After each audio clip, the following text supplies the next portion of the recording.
जय हिंद दोस्तों। लेते हैं क्वेश्चन सेकंड एक्सरसाइज 9.1 का।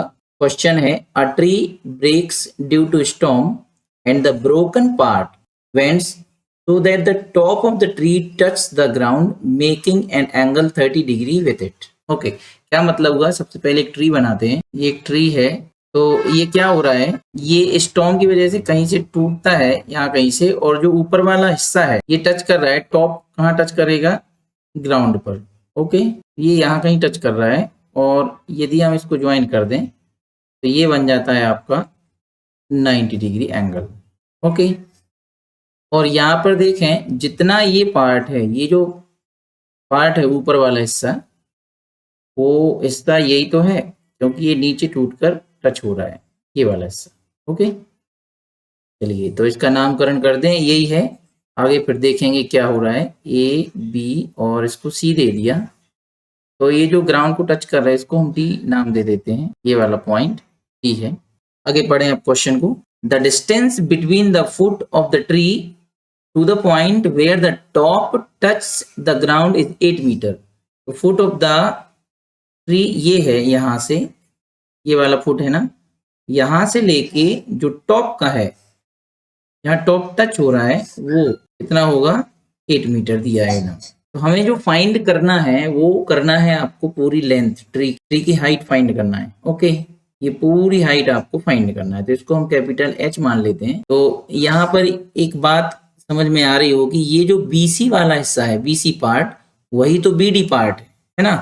तो यहाँ पर हम लिख दे रहे हैं कि जो बीसी है वही हमारा बीडी होगा। ओके, पहले बेसिक इन्फॉर्मेशन लिख लेते हैं। बेसिक इन्फॉर्मेशन यही है कि let AC is equal to H metre is a tree. ये ट्री है। ओके, जो ट्री है हमारा वो क्या होगा? AB plus BC is equal to H metre. Okay, अब स्टॉर्म की वजह से वो पॉइंट B से टूटता है, तो लिखें यहाँ पर due to storm tree breaks from the point B and touch to the ground at point D। तो एंगल ऑफ एलिवेशन भी यहाँ पर बन रहा है। यहाँ पर ध्यान से देखें तो इन्होंने दिया हुआ है 30 डिग्री का एंगल बना रहा है। ये 30 डिग्री, ये एंगल बन रहा है 30 डिग्री। तो यहाँ पर ये जो एंगल है वो कितना है? 30 डिग्री, और नीचे से बन रहा है, मतलब एंगल ऑफ एलिवेशन होगा।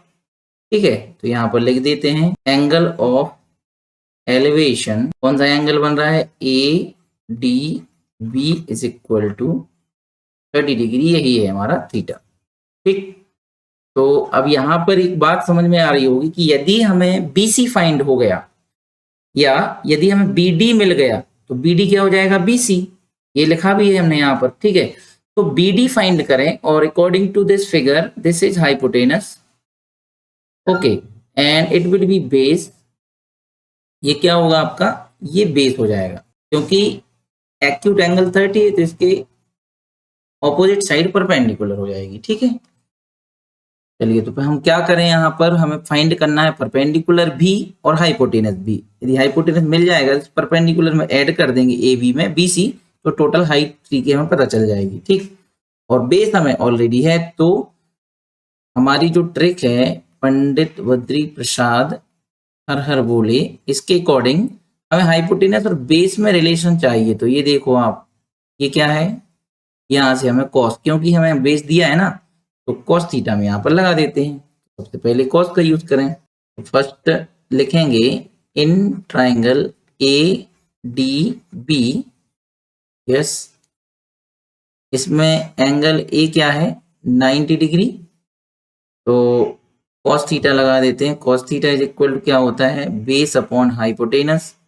तो थीटा हमारा 30 डिग्री है, और बेस है आपका 8 मीटर। फिगर में देखें वहां पर लिखा हुआ है ऑलरेडी। यदि आप ये इंफॉर्मेशन में लिखना चाहें तो ये लिख भी सकते हैं, कि यहाँ कहीं लिख सकते हैं आप AD is equal to 8 metre. Okay, आगे देखें। अब आपको हाइपोटेनस जो है तो दैट इज BD। हाइपोटेनस क्या है? BD। ठीक है, यहीं पर कर दें इसके। cos 30 कितना होता है? √3/2।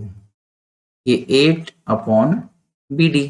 हमें क्या चाहिए है, बी डी हमें फाइंड करना है, that is hypotenuse. B D का क्रॉस मल्टीप्लाई किया तो ये आ गया √3 B D, √3 B D point रख दो यहाँ, मल्टीप्लाई देखें, और 2 का 8 में करेंगे तो ये हो जाएगा 16 बी डी 16 अपॉन √3। और चाहे तो इसका हम अब रेशनलाइजेशन कर दें, क्यों, क्योंकि रेशनल नंबर नीचे नहीं होना चाहिए, तो √3 का ऊपर मल्टीप्लाई √3 का नीचे भी, तो ये हो जाएगा आपका B D is equal to 16 √3 और √3 का मल्टीप्लाई कितना हो जाता है 3, ये इतने मीटर आ गया बी डी। अब हमें किसकी व्यवस्था करना है, ए बी की। ओके, अच्छा यहाँ पर आप जो बी डी है वो किसके इक्वल है, बी डी यहाँ पर लिखा हुआ है मैंने फिगर के ऊपर, बी डी जो है वो बी सी के इक्वल है, तो यही तो बी सी होगा। बी सी हो गया 16 √3 अपॉन 3 मीटर। अब करते हैं नेक्स्ट। नाउ अब क्या लगा दें हम यहाँ पर, क्योंकि हमें अब ए बी चाहिए, क्योंकि परपेंडिकुलर चाहिए, बेस भी है, तो 10 ही लगा देते हैं। तो 10 30 is equal to, now in triangle A D B में ही लगा रहा हूं मैं, तो 10 लगाना है, तो 10 या पहले लिख देते हैं, tan theta is equal to perpendicular upon base, theta तो सेम है, perpendicular according to this figure that is A B और बेस है A B upon A D. 10 30 कितना होता है 1/√3, और ए बी है according to figure, A B तो फाइंड ही करना है, और ए डी है आपको 8 मीटर, ये 8 हो जाएगा, ये भी यहीं कर देते हैं। क्रॉस मल्टीप्लाई ए बी का फाइंड करना है, ए बी फाइंड होना है, तो 8 का यहाँ मल्टीप्लाई तो 8, और ये हो गया √3 is equal to A B, इसको हम यहाँ लिख रहे हैं A B is equal to 8 upon √3, और इसका भी यदि हम रेशनलाइजेशन करें तो 8 अपॉन √3, और रेशनलाइजेशन में क्या करते हैं, √3 ऊपर और √3 नीचे मल्टीप्लाई कर दिया। ओके, ये हो जाएगा आपका A B is equal to 8 √3 upon 3।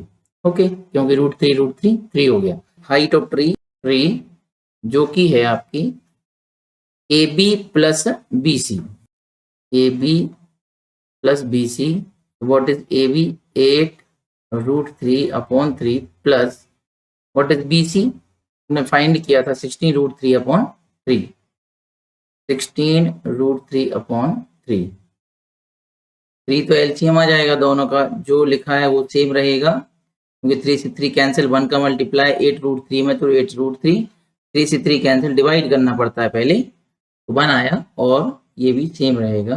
8 √3 plus 16 √3, ये हो जाएगा 24 √3 अपॉन 3, और ये 3 से कैंसिल हो रहा है, 3 8 जा 24, तो ये आ गया आपके पास 8 √3 मीटर।